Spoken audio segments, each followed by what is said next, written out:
Indian constitution का article 148 जो भारत के नियंत्रक महालेखा परीक्षक controller and auditor general of the India इसकी बात करता है, जिसको हम शॉर्ट फॉर्म में कैग के नाम से जानते हैं, सीएजी।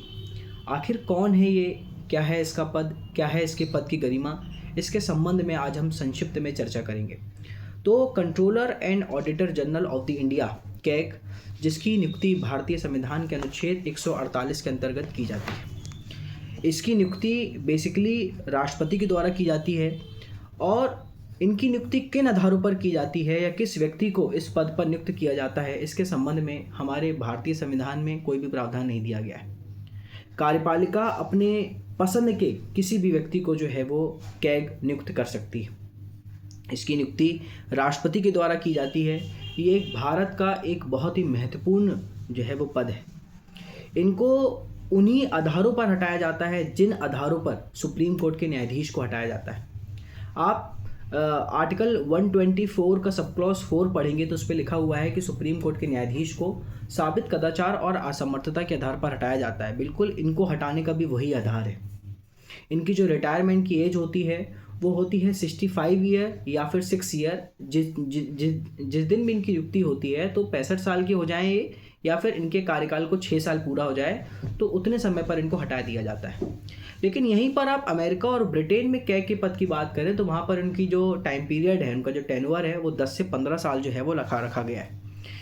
जिस दिन इनकी नियुक्ति होती है तो ये नियुक्ति के बाद अपनी पद की गोपनीयता की जो शपथ होती है वो राष्ट्रपति के समक्ष लेते हैं।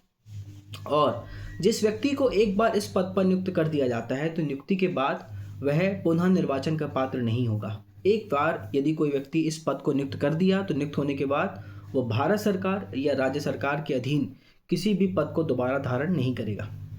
जो कैग होगा ये राष्ट्रपति के प्रसाद पर्यंत पद धारण नहीं करता, लेकिन इसकी नियुक्ति जो है वो राष्ट्रपति के द्वारा ही की जाती है। काम क्या होता है इनका काम जो होता है बेसिकली ये अकाउंट मेंटेन करते हैं पूरे भारत का। कहने का अर्थ ये है कि भारत की संचित निधि या जो भारत की आकस्मिक निधि है उसमें से जो भी व्यय होता है तो उसका परीक्षण करना, उसका ऑडिट रखने का काम जो है वो इनका ही होता है। चाहे भारत की संचित निधि से जो भी हम खर्च करते हैं उसका ऑडिट राष्ट्रपति के सामने रखना, राज्य की संचित निधि में से जो भी खर्च किया जाता है उसका ऑडिट राज्यपाल के सामने रखना, या जो भी सार्वजनिक खर्च हो रहे हैं उसका परीक्षण करने का काम जो है वो कैग का होता है।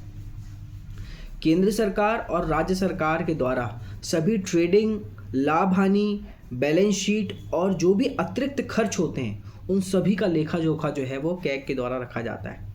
साथ ही साथ राजस्व से वित्त पोषित होने वाले सभी निकायों, सार्वजनिक कंपनी, निगमों के जो भी आय व्यय हैं उसका परीक्षण इनके द्वारा ही किया जाता है।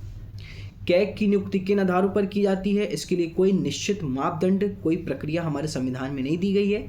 कार्यपालिका अपने व्यक्ति को जो है वो पसंद के व्यक्ति को कैग के पद पर नियुक्त कर सकती है।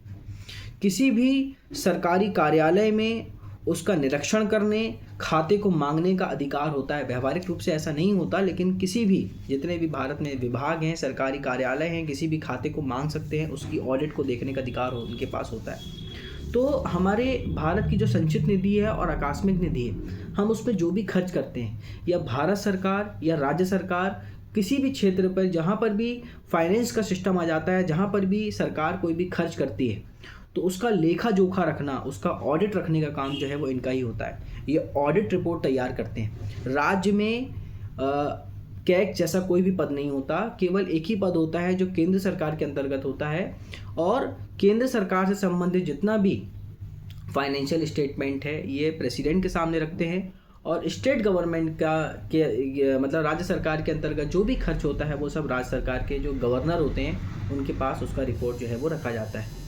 इनको हटाया उसी आधार पर जाता है जिस आधार पर सुप्रीम कोर्ट के न्यायाधीश को हटाया जाता है, या फिर यदि संसद चाहे तो वो विशेष बहुमत के द्वारा, 2/3 बहुमत के द्वारा जो है वो इनको इनके पद से हटा सकती है।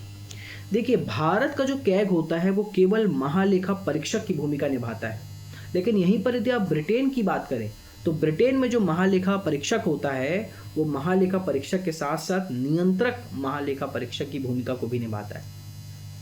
भारत में जो कैग होता है वो पैसा खर्च होने के बाद खातों का लेखा जोखा रखता है। मतलब पैसा पहले खर्च हो जाता है, उसके बाद क्या खर्च हुआ है उसका लेखा जोखा कैग के द्वारा रखा जाता है।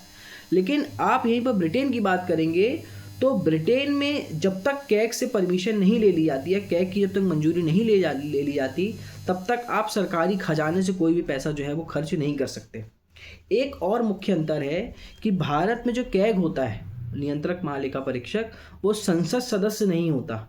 मतलब संसद के जो both house of the parliament, ना लोकसभा का सदस्य होगा ना राज्यसभा का सदस्य होगा।